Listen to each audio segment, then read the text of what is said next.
Hey, what's going on, guys? Welcome to Triggered Precision Machine. It's been a couple weeks since I put a video out after that whole series we did.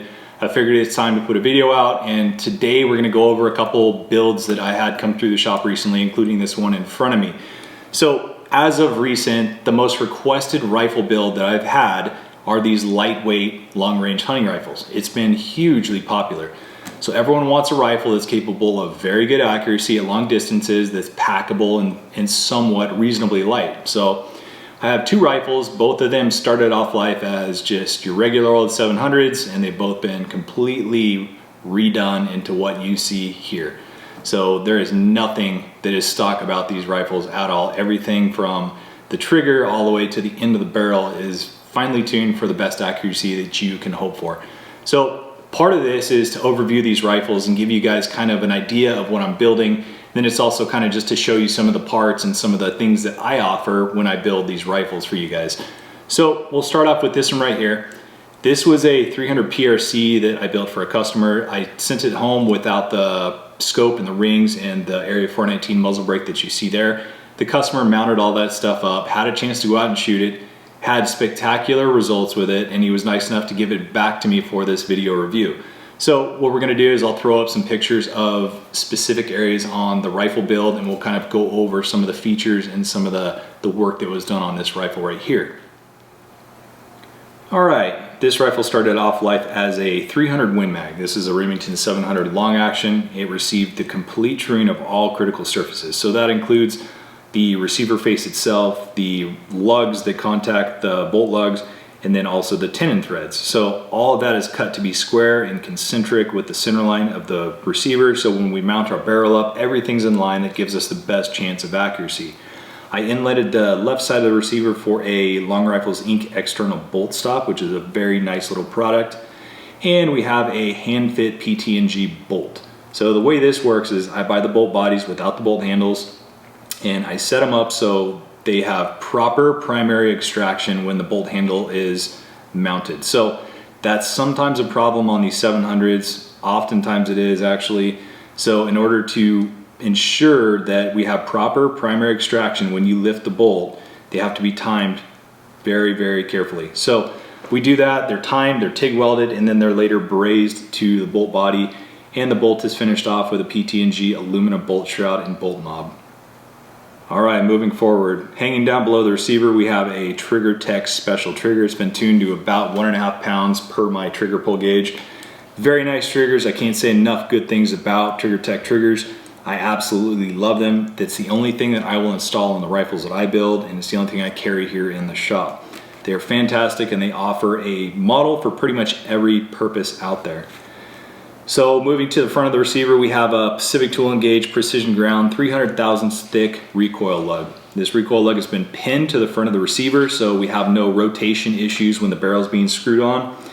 And then for the barrel, it's a 26-inch proof Sendero Contour 1 in 9.4 twist 308 caliber blank that has been chambered with a semi-spec 300 PRC chamber, minimal headspace, and this thing absolutely hammers.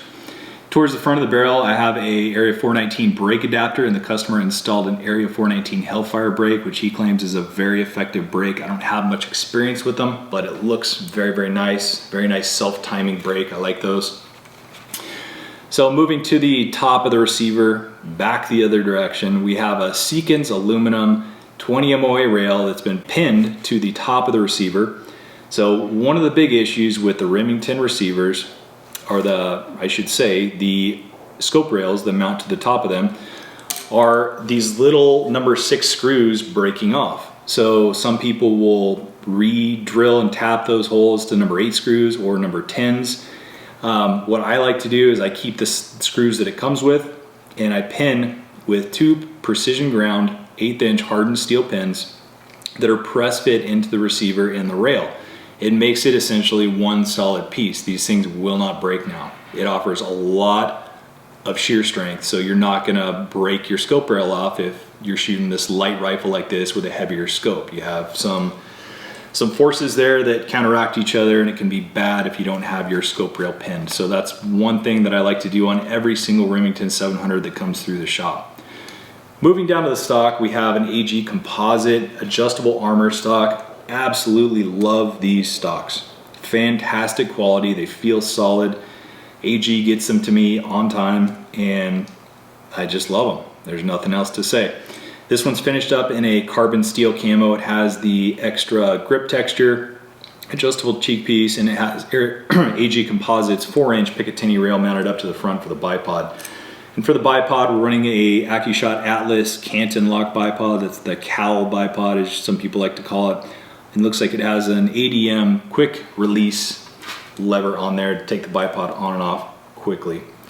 For the bottom metal, we're running Hawkins Precision Hunter bottom metal and Hawkins Precision Hunter flush fit magazines, which are extremely nice. They are hard to get, they're expensive, but the way they finish out a hunting rifle is second to none. Absolutely fantastic product. So to round up this little overview, I took this rifle out as soon as I finished it. I put one of my scopes on it, shot it 100 yards in really poor conditions, and after getting on target with the first 3 shots, rounds 4, 5, and 6 landed under 3/8 of an inch, and there was another subsequent group that was just under a half an inch. Shot one more group after that and had another group that was well under 3/8 of an inch. So it's an absolutely phenomenal shooting rifle. My customer took it out and he's gonna primarily hunt with this rifle, so he was shooting the Hornady black box hunting ammo with a 212 ELD-X.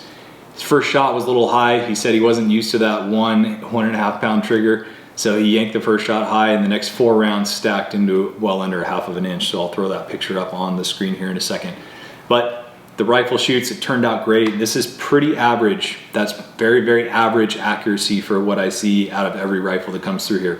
Some of the rifles, like the 308s, have been even better. They're shooting under 1/4 inch with factory Federal Gold Medal match, 168 grain Match King ammo. Nothing fancy, they just absolutely shoot.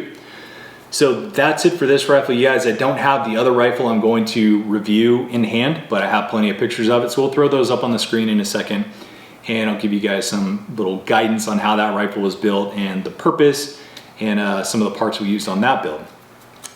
All right, so there's a lot of similarities between this rifle and the one you see up on the screen now, except this rifle started out as a 308, a Remington 700 short action. This was a fairly old action. It's probably close to 20 years old if I had to guess.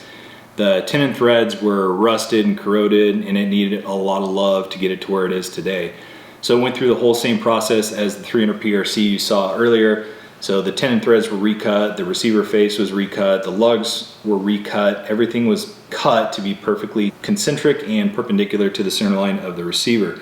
This one got finished with a PT&G bolt, fit the same way as the 300 PRC. We just finished it off with a factory Remington 700 shroud, and it also has a PT&G aluminum bolt knob on there, as you can see.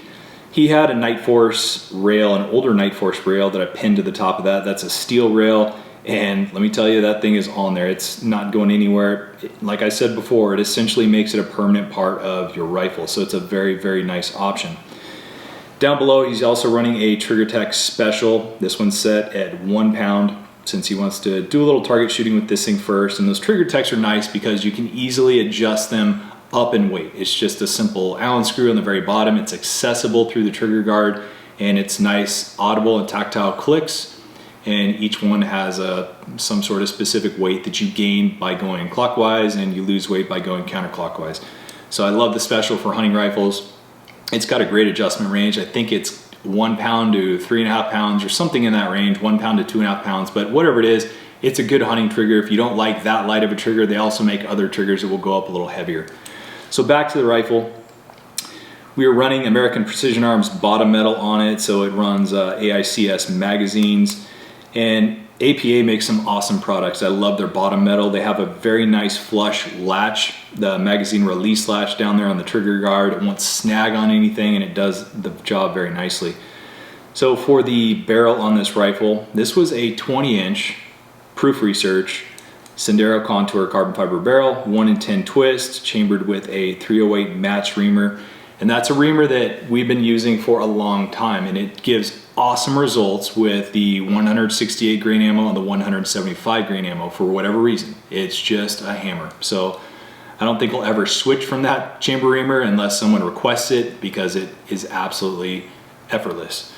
So up towards the front, We have another American Precision Arms little bastard brake. Those things are awesome. Another self-timing brake. This one requires a little crescent wrench to tighten on there. It doesn't take much force.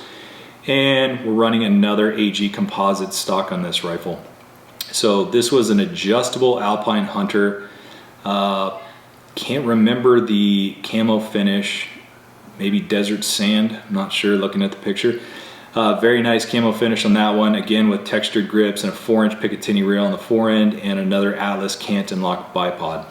Running MDT 10 and 5 round mags in this rifle. This one also has a 300,000 thick Pacific Tool Engage recoil lug that's pinned to the front of the receiver as well. That's a standard thing that I like to do on all my 700 builds. It just adds so much to the overall package, and it makes things easier for me, and it makes things easier for gunsmiths down the road when they want to rebarrel this thing. Just a nice feature to add while you're tearing the action apart and basically rebuilding this whole product.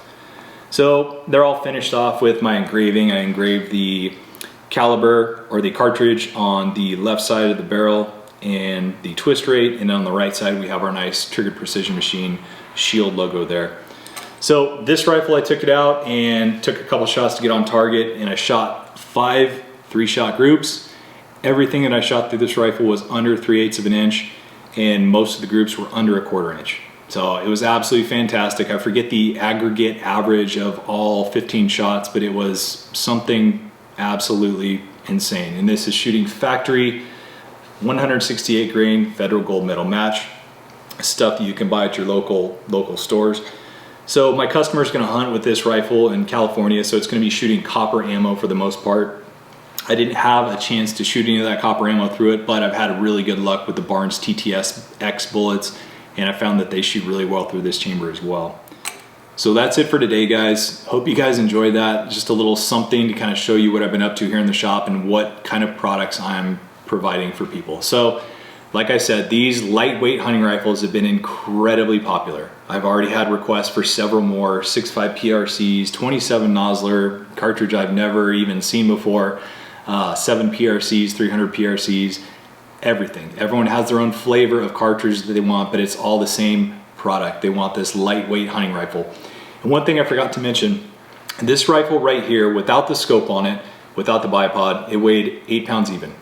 So this Vortex, this is a Razor 6-24 AMG, awesome hunting scope, one of my all-time favorites, so I'm glad my customer had one of those.